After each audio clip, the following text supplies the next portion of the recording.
Hi, I'm Madame Pamita, and I love teaching about magic.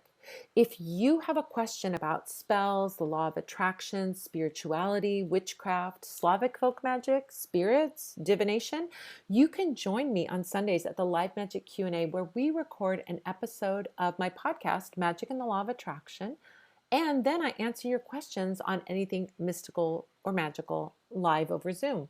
Just go to spellsquad.com to get the link to join me in the clubhouse. And don't forget to subscribe to this YouTube channel and click the bell icon so you get a gentle, magical reminder and you'll be the first witch to see whenever anything new goes up.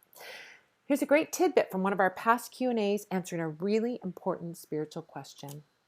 What's a good spell for creative inspiration? Well, we have an oil and a sachet powder at the shop Parlor of Wonders called High Creativity, and I love using that. It's a beautiful oil, and it's kind of one of those hidden gem oils and sachet powders. High Creativity is for creativity. So if you're feeling stuck, if you want to just open up your creative mind, it can be about creating something artistic. Let's say, for example, but it could also be about problem solving, right?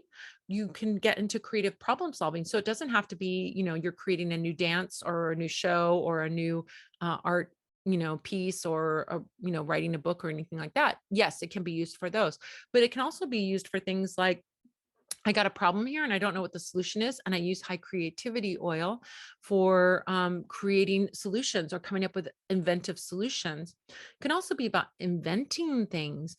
High creativity oil is great for any of the mental pursuits. It's really about that. So when sometimes people will say, gosh, I really want to do well on this test, I recommend high creativity oil for them to get into that mind place where the mind is open, right? What is creativity, but really having an open mind?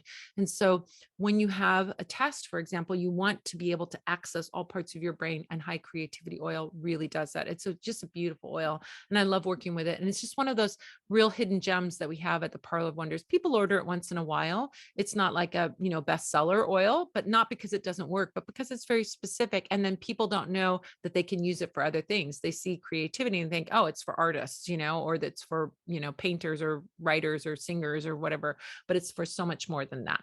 So whenever you want to get into creative space, you want to get into problem solving, and you want to access your mind in the biggest and most expansive way, then I recommend high creativity oil. You can put that on yourself. You can use a sachet powder on yourself, sprinkle sachet powder in your shoes, put sachet powder on your papers. I mean, you can do so many things with that. And you can look at the oil how-to guide or the sachet powder how-to guide to see how to use that. And that could be a great way to work with that.